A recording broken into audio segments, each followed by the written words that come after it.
Quando a gente se depara com a dor, a gente não quer mexer nela, mas é necessário.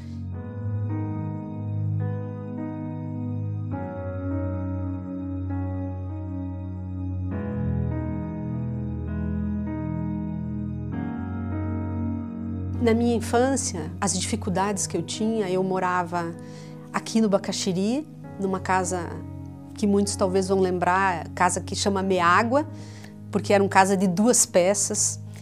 E a minha mãe trabalhava de diarista, então ela trabalhava todos os dias. Depois de um tempo ela trabalhava de dia e à noite para poder dar condições para a gente estudar, ela sempre valorizou isso. Mas relacionamento amoroso não tinha, ela não sabia dar isso. Então era sempre com muito grito, por algumas vezes ela me batia. Eu acabei me tornando uma pessoa dura, rígida, perfeccionista e que eu não percebia. Nós éramos de tradição católica e a gente ia às igrejas, quermesse, essas coisas. E eu tinha por volta de 5 anos, nós fomos numa festa e nessa festa eu fui abordada por um estranho e sofria a primeira experiência de abuso sexual. Isso foi uma coisa bastante traumática, levando em conta que eu tinha só 5 anos de idade. Naquele dia eu não contei para ninguém e eu fiquei com isso guardado no meu coração há mais de 20 anos. Depois, na adolescência, eu também morando com uma outra família, eu também tive um assédio sexual por uma pessoa que eu considerava muito, que eu chamava de tio. Isso ainda fortaleceu mais ainda a minha dificuldade. Com 16 anos de idade, eu fui estudar à noite. Como a nossa situação financeira sempre foi muito difícil, eu precisei começar a trabalhar. Nesse período, fazendo colegial, eu conheci um jovem na minha classe. Nós começamos a namorar. Foi meu primeiro namorado. Ele era uma pessoa muito gentil, muito atenciosa. Depois de um tempo, ele começou a se apresentar bastante ciumento, né? Não apenas ciumento, mas ele começou a exigir uma intimidade maior.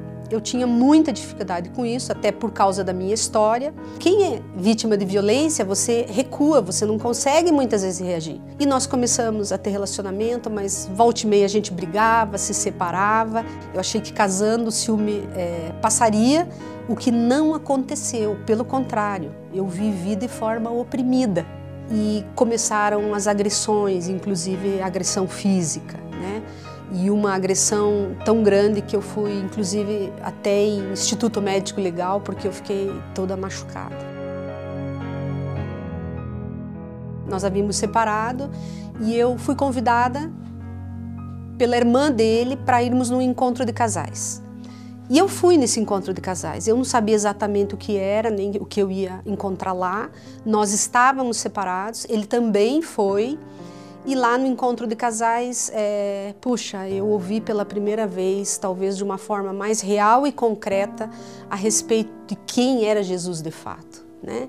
Ele era alguém pessoal, ele era alguém que tinha um plano para mim, que a minha relação com Deus precisava ser através dele. E eu não esqueço da frase que disseram assim, Jesus é a solução para a sua vida. E eu pensei naquilo, porque eu tinha problemas, não era só um problema de casamento, eu tinha um problema de identidade. Eu tinha um problema interior, eu não tinha um sentido para a minha vida. Eu comecei a ler a Bíblia e ela começou a fazer sentido, aquelas palavras parece que falavam comigo. E nesse processo eu comecei a buscar, comecei a ir num grupo familiar, comecei a ter relacionamento mais próximo com as pessoas da igreja. Eu falei, Deus, não foi possível restaurar meu casamento. E o Senhor sabe que não é porque eu não quis, eu fiz tudo que estava ao meu alcance para isso. Mas eu gostaria que o Senhor escolhesse agora uma pessoa para mim. E um tempo depois eu conheci o Paulo na igreja e nós começamos uma amizade e aí nossa família apoiou, nossa liderança apoiou, nossos amigos apoiaram e foi assim uma coisa totalmente diferente. Nós tivemos namoro, nós noivamos e nós casamos, né, como se fosse a primeira vez. E a gente já está casado há 25 anos. Eu percebia que muitas pessoas tinham um relacionamento com Deus próximo Eles chamavam a Deus de pai e eu não tinha aquela sensação gostosa de um pai. Eu não tinha nem o conceito dentro de mim, porque nunca tive um. E houve um momento que eu comecei a ter dificuldades, passei por uma depressão muito grande e Deus foi trabalhando na minha alma. E à medida que Jesus foi fazendo isso, veio uma luz sobre a minha história. E nesse processo eu já tinha entregue minha vida para Jesus há 18 anos. Eu tinha então 38 anos. Foi quando eu, orando e buscando a vontade de Deus e pedindo a Deus que me mostrasse o que tinha que precisava ser consertado, eu fiquei sabendo a minha verdadeira história, né? Eu fiquei sabendo que eu fui fruto de um estupro. A minha mãe tinha sido assediada e foi forçada a um relacionamento sexual e desse relacionamento, desse contato único com essa pessoa, a qual ela não conhecia, ela ficou grávida. E é impressionante que quando nós buscamos a vontade de Deus, quando nós desejamos ser curados, quando nós baixamos as nossas armas e a gente diz, Jesus me cure, traz luz sobre as minhas trevas, o processo de Deus acontece. Deus me trouxe a palavra de Salmo 139 que diz que Ele me teceu de forma assombrosamente maravilhosa no ventre da minha mãe. Porque eu aprendi nesse processo que um homem e uma mulher, eles fazem sexo, mas quem faz filhos é Deus.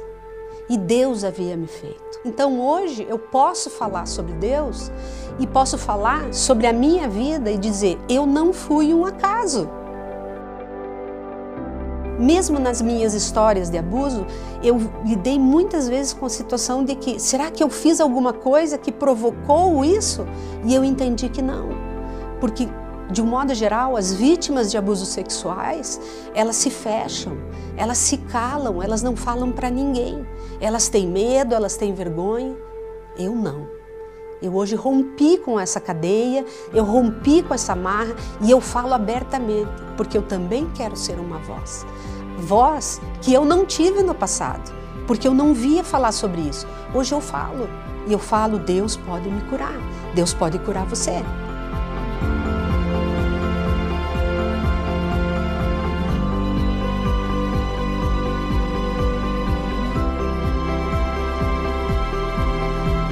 O testemunho da Seuzi é um testemunho muito lindo, um testemunho de transformação, um testemunho de restauração, de liberdade no Senhor Jesus. Você ouviu as histórias tristes do passado da Seuzi, histórias que aprisionaram a Seuzi por décadas, histórias que amarguraram o coração dela. Mas a Seuzi fala uma coisa impressionante, ela fala que ela começou a ler, a compreender a palavra de Deus e ela começou a entender que a proposta que Deus tinha para a vida dela e o amor que Deus tinha pela vida dela era algo muito grande. A Seuzi poderia ser mais uma pessoa triste, amargurada, quem sabe até emocionalmente enferma, mas ela optou por Jesus e Jesus trouxe transformação e libertação na vida dela. A vida da Seuzi foi reconstruída. Ela tem ao lado dela o Paulo, um homem de Deus, um servo de Deus, que junto da Seuzi, eles têm buscado a viver segundo o coração de Deus, a conduzir a família deles segundo o propósito de Deus. Isso é o diferencial na vida dela. O que aconteceu na vida dessa família é que Jesus entrou com providência, com transformação. Ele mudou a história da Seuzi e com isso a história de tantas outras pessoas. Eu queria ler o texto, inclusive que a Seuzi citou um trechinho dele, que é um texto que está no livro de Salmos. Tu criaste o íntimo do meu ser e me teceste no ventre da minha mãe. Eu te louvo porque me fizeste de modo especial e admirável.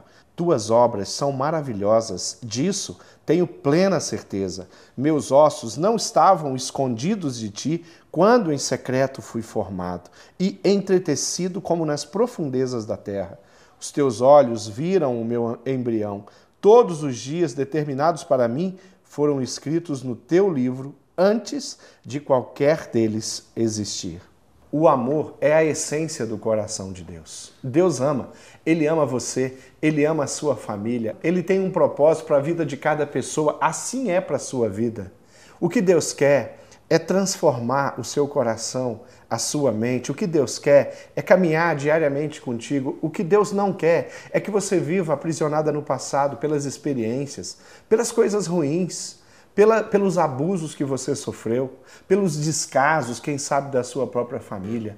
O que Deus quer é ser pai, é ser presente, é ser amigo. E você pode fazer como a Seuzi e colocar a sua vida à disposição de Deus. Hoje é o tempo para isso. É o tempo onde eu escolho andar com Jesus, escolho viver segundo a palavra de Deus, viver com Cristo, ao lado dele, caminhando com ele. É um dia de entrega. Como é importante eu entender que eu preciso tomar uma decisão. Eu queria que você orasse comigo, colocando o seu coração à disposição de Jesus. Vamos orar. Senhor Jesus, eu peço que o Senhor me ajude a eliminar todos os fantasmas do passado. Eu peço que o Senhor me oriente a andar segundo a Tua palavra, segundo o Teu coração. Eu peço que o Senhor tire de mim todos os sentimentos, seja do passado ou do presente, que me aprisionam. O que eu desejo é viver na Tua presença todos os dias. Eu me arrependo de todos os erros, de todos os pecados que cometi e coloco a minha vida à Sua disposição. Em nome do Senhor Jesus. Amém. Deus deseja cumprir os propósitos dele na sua vida e você precisa se colocar à disposição dele. Você precisa se entregar, você precisa entender que andar com Jesus é muito melhor.